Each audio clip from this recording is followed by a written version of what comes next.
Correct ভাগগুলো গত যে ক্লাসগুলো করানো হয়েছিল এটা থেকে একটু আলাদা। দেখো এবার কিন্তু আমি ভাগ জোড়া জোড়া দেখছি, জোড়া জোড়া ভাগগুলো রাখছি। কোন ভাগটা হবে সঠিক কোনটা সেটাকে আমাদের নিয়ে নিতে হবে। গ্রেন গিভ অর গিভস আজ এনার্জি।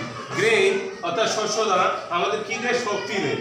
তাহলে গ্রেনটা যদি থার্ড পারসন সিঙ্গুলার নাম্বার, যেহেতু এখানে এস বহুবচন করা নাই, তাহলে অবশ্যই আমাদের কি হবে? এই ভাগটা হবে গ্রেন গিভস আস এনার্জি। এইটাকে আমরা নিয়ে লিখবো, এটাকে আমরা বাদ দিয়ে দিব।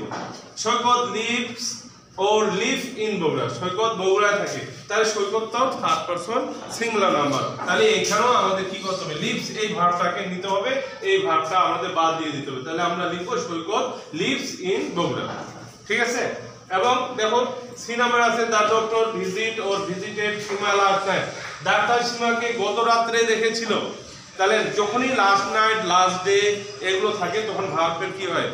ফার্স্ট ফর্ম হয়, অর্থাৎ ভার্ব টু ব্যবহার করতে হয়। তাহলে দ্য ডক্টর এখানে হবে ভিজিটেড, এইটাকে আমরা ব্যবহার করব, এই ভার্বটাকে কারেক্ট ফর্ম ভার্ব হিসেবে ব্যবহার করব।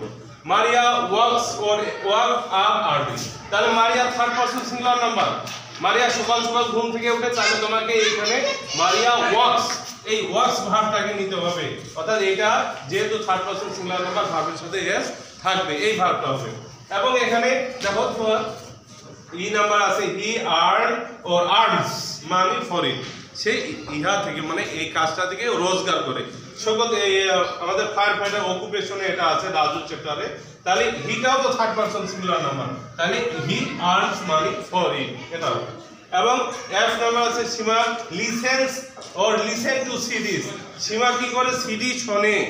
হ্যাঁ, তাহলে সীমা তো থার্ড পারসন সিঙ্গুলার নাম্বার, তাহলে কোন ভার্বটা নিব আমরা? লিসেন্স, এটা আমরা নিব। সীমা লিসেন্স টু সিডিজ। এবং সর্বশেষ they place or play cricket.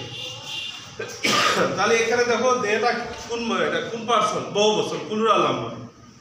তাহলে প্লুরাল নাম্বারের জন্য কি হবে?